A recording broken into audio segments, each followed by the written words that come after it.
Hello, hi guys! Magandang hapon sa inyo lahat. This is Shid Rodriguez, Mama Sagari Channel, a faith healer o Zumata reader. So ngayong hapon, tatagan natin nagsasabihin sa iyo ng ating mga gabay. So this is a weekly gabay for the month of March 15 hanggang March 21 for the sign of Leo. So Leo, welcome to my channel. Ano kayong messages, advices ng Spirit Guides ang ating masasaga for today's video?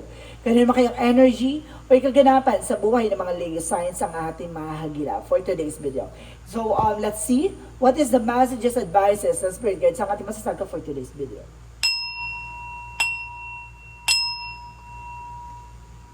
So guys, this reading is a general reading lamang, hindi lahat makaka-resonate. Kunin lamang pa makaka-relate sa inyo and comment down below kung kaninong energy ang ating nahagilap. So, umpisa natin laban for the sign of Leo.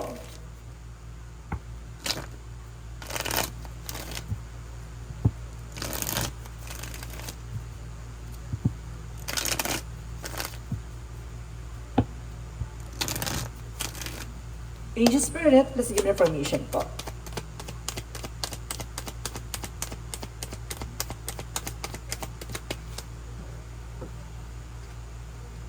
There's a palace of coins. So there's a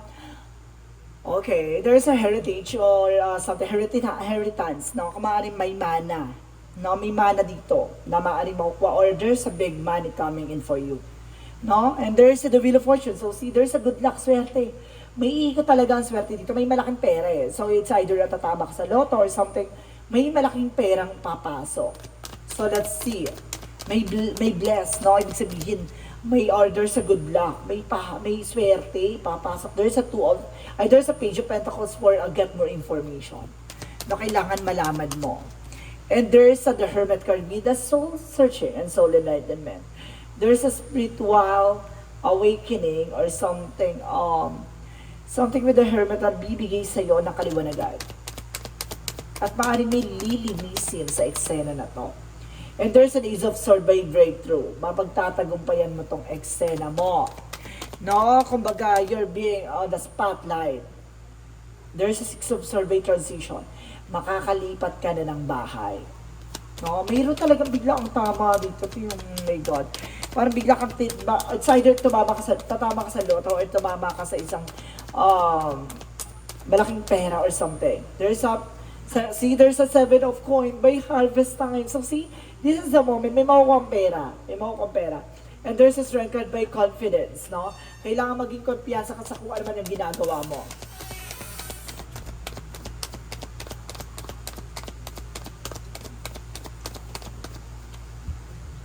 There's a Seven of Cups, so that there's a confusion and there's a lot of opportunity. So it's either opportunity to arise, no? And Seven of Cups.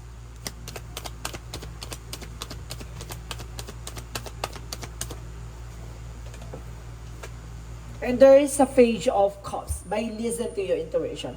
There is a guidance. So maaaring ginagabayan ka at mayroong intuition na gustong imensahe sa iyo ang ating gabay.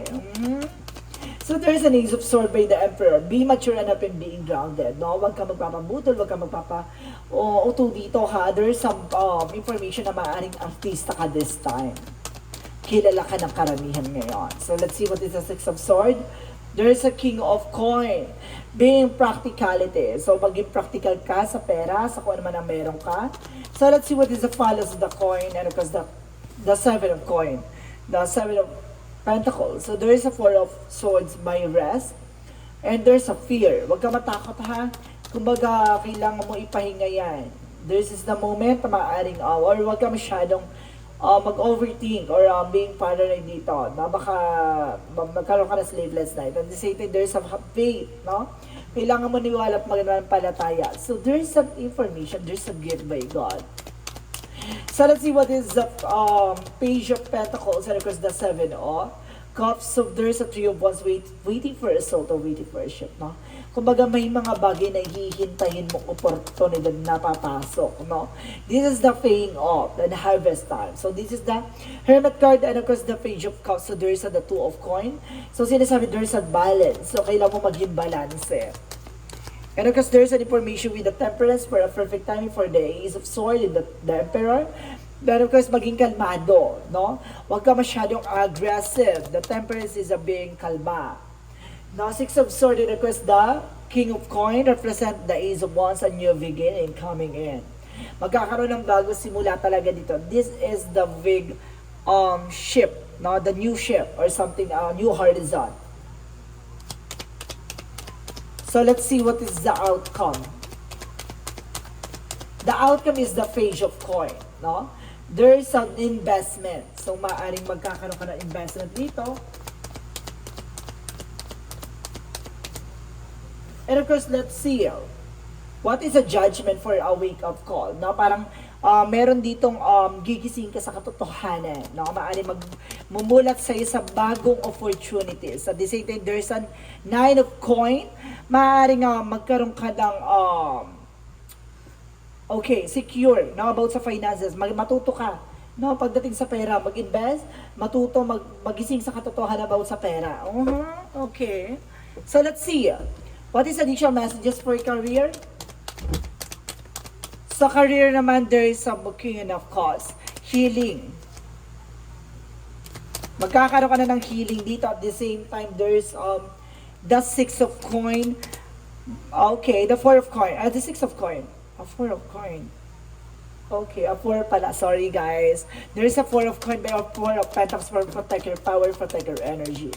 Protection naman about sa finances, magkakaroon ka na ng healing, no, pagdating sa pera. Additional messages for love life. So there is the Eight of Swords. Oh, ibig sabihin, there's a toxicity or there's a negativity around you. Mag-ingat ka ha, kasi marami napapalibutan ka ng toxic pagdating sa relasyon. And there's the Sun card. Oh, nabigyan na kaliwanagan. Kumbaga, nalaman mo na yung mga bagay or inalis mo na. No? Yung nagsisilbing balakid. No? Kumbaga, kilala mo na kung sino yung imposter pagdating sa relasyon nyo. And the Three of Swords in reverse. So, pagdating sa health mo, ay there's a recovery. Makaka-recover ka na sa health mo. And there's an Eight of Cups. There's a moving on and let go. Na parang may mga bagay na kailangan mo nang iwasan. Bawal ka na ng ganito. Bawal ka na ng kung ano yung mga bagay na binawal sa'yo ng doktor or ng gagamot sa'yo. Iwasan mo na yon kasi makakasama sa'yo yun. So, let's see. What is additional messages for Yin and Yang Oracle card?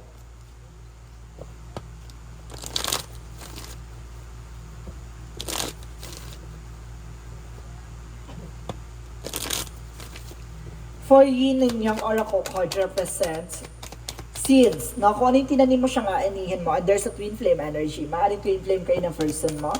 And there's an information with the attraction heart, no?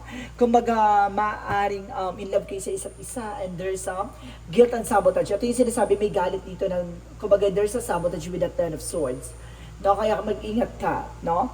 And the Eight of Swords, there's an Eight of Swords, mapalibutan ka ng toxic, and of course, mapalibutan ka ng mga naiinggit sa'yo. Mag-aware. There's a sabotage. So, let's see what is the chakra messages. Completion. So, may mga bagay na wag mong hayaan mahuli ang lahat. And there's a gossip. Mag-ingat ka. May maraming marites sa paligid mo. Oh, kaya pala there's an Eight of Swords. So, maraming mga chismosa. And there's a bittersweet. Don't you worry. Kapag magkatapos ng pait, may tamis ng tagumpay. So, let's see what is Archangel Michael messages. Archangel Michael messages. So there is your inner guidance is real and trustworthy. No? Yung mga gabay mo ibang pagkakatiwalaan at maaaring makinig ka sa mga gabay mo. There's forgive yourself, you did nothing wrong. No? Patawarin mo yung sarili mo, wala kang ginawang mali. No? And there's a let go of fear. Alisin mo yung takot at pangamba mo.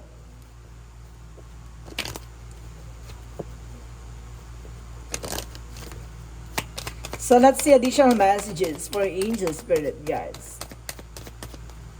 And there's an author, no? There's an information dito na there's a wishes, no? Something na matutupad na dito at maaaring ikaw ay magtutupad ng mga bagay na yon.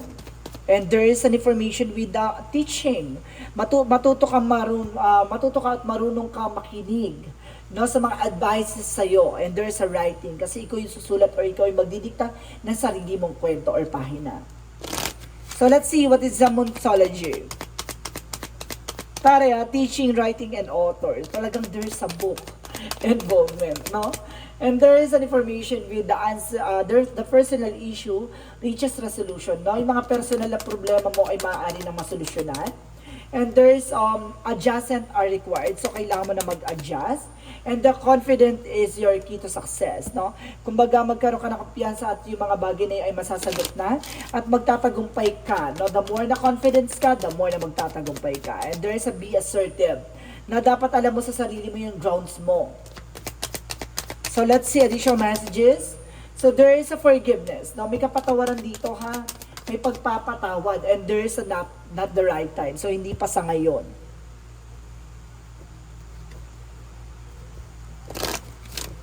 So, let's see additional messages. Maaaring sariwa pa. Kasi sinasabi siguro na hindi pa sa ngayon kasi sariwa pa siguro yung sugat na nakaraan. And there is with the haters, so there is a deep love. So, talaga malalim, no? Yung pag-ibig or something malalim yung pagtitiwala siguro na sinira. And there is your life is a canvas. So, there is a manifestation. May mga bagay dito na makukuha mo at matutupad mo.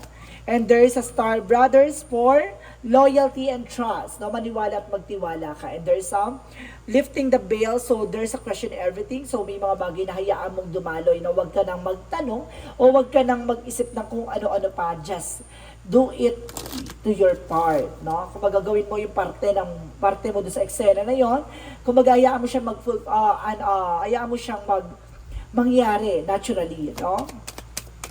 Unfold it naturally. For Archangel Raphael, so there's a forgiveness heal. So, see, di ba, kung magagaling dito sa anumang uri ng kasalanan or kung magkakaroon ng kapatawaran dito, no? Or kailangan mo magpatawad kasi there's some blockages siguro, kaya gano'n. Kaya, may mga bagay na nandun ka pa sa sitwasyon ng hirap na hirap ka kasi nandun ka pa sa part na ang bigat-bigat ng pakiramdam mo. And there's a man holding a coin, so yung person mo may hawak ng pera. And there's the sun card, bigyan ng kaliwanagan. Magbibigay ito ng positive outcome. So let's see, there's a growth. Wow, magkakaroon ka ng growth and expansion. So see, papalawakin ng finances, career, and love life mo. And there's a, guys, so there's a forgiveness talaga. 3 beses lumabas yung forgiveness. So talaga may kapatawaran talagang sinasabi, kailangan mo magpatawad. No? Talagang iisa yung sinasabi ng baraha na kailangan mo nang patawarin ang nakaraan. Kasi yun nagbibigay sa'yo ng negatibo. And there is a romance feelings and there is a love yourself first. Kumbaga, pwede ka naman magmahal pero mahalin mo muna yung sarili mo. So let's see additional messages for angel spirit. So, there's a cleansing. So, see, paglilinis. No, may paglilinis talaga. There's a negativities kasi around you or something full of negativity. Kaya siguro hindi ka makausad at makaalis sa sitwasyon. And there's an awareness. May mga bagay na kailangan mong iwasan. And there's an information na survival. Na kumbaga lagi ka nakakaligtas or lagi ka nakakalusot sa anumang hamon ng buhay. So, let's see. What is the Jesus loving quotes? Jesus loving quotes, as and shall be given to you, no? Hingi mo sa ating Panginoon at ibibigay niya sa iyo, even yung kapatawaran, no? Kumbaga, sabihin mo, pag-aangin ka mo yung loob mo, na ibigay mo yung kapatawaran na ipagkakaloob mo sa kanila, ganon. Palayain yung sarili mo sa galit at puot, ganon, guys, no?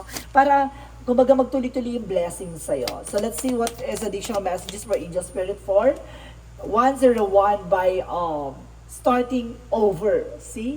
Kumbaga kailangan magsimula na. And happiness is linked to self-expression, growth, and experience. Learning how from failures is the key. Happiness is real, possible, and around. Understand its process and the pursuits of it. Joy is a fluid. It is the little things and the big ones. Fails are fun. Start to refresh. So see, kailangan mo magsimula ulit. Kailangan mong alisin yung galit at puot at alisin yung kumbaga nagbibigay ngit-ngit at 'di ba? Galit sa puso mo. So let's see what is the messages of life. So there's an everything changes, guys, no? Lahat ng mga bagay ay mababago na. As soft light radiates from my heart, it illuminates those around me and transform every situation I encounter. I maintain a positive attitude in spite of any difficulties I may perceive, no matter the circumstances, remain in a source of a true joy.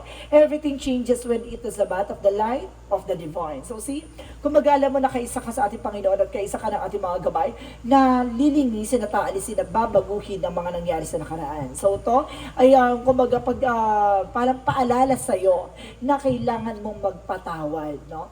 Hindi mo kailangan ibaon yung sarili mo sa galit at puot ng nakaraan kasi hindi ka makakabangon at hindi ka makakaalis sa mga kinagisnan mong kasakitan, no? Kumbaga nandiyan ka pa din sa sakit na yan, hindi ka mag-grow, no? At yung bigat na yan yung magdadala sa iyo hanggang sa malugmok ka. No? Kailangan mong alisin yan na magsisilbing pag-angat mo. At paglipas ng panahon, doon mo marirealize na ang pagmamahal talaga ay mabibigay kahit kanino. There's an unconditional love and there's an information na ang pagmamahal talaga ay kumbaga magagaling yan talaga sa kapatawaran. No? So guys, this is weekly gabay for the month of March 15 hanggang March 21 for the sign of Leo. So Leo, this reading is weekly gabay for Leo signs. Maraming salamat for this wonderful reading. So once again, this reading is a general reading lamang, hindi lahat makaka-resonate. Unin lamang pa makaka-relate sa inyo. And comment down below kung kaninong energy ang ating nasagap. Maraming salamat po guys and see you in the next video. Bye-bye and babush!